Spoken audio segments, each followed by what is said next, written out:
batomboki ba M23 bayebatiki bisika bazwaki bakosangana na Kichanga yambo ete batinda bana Kindu po etuka ya Manyema esakoli lobi loleki Félix Tshisekedi mokonzi ya RDC. Asakoli yango sima mobembo asalaki na Luanda pona kokutana na mokokani waye João Lourenço o mokolo mwa minei moleki. Na masolo azwaki lobi na mokonzi ya ekolo Suisse Alain Berset oyo azali na mobembo na RDC.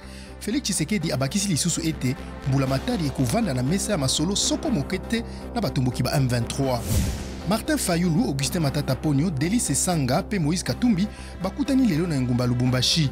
Kino sika basakoli na ino tenti na bokutani boyi. Kasi bato bayebanei basi basakola kowelela ebonga mokonzi wa ekolo na mapona ya mazali koya na RDC. Awa na États-Unis, Donald Trump mokonzi ya kala ya ekolo eye azongaki lisusu lobi loleki na New York pona koyanola na bazuzi na likambo litali ko buba leta na misala ya ye na bana baye bafundami na yango.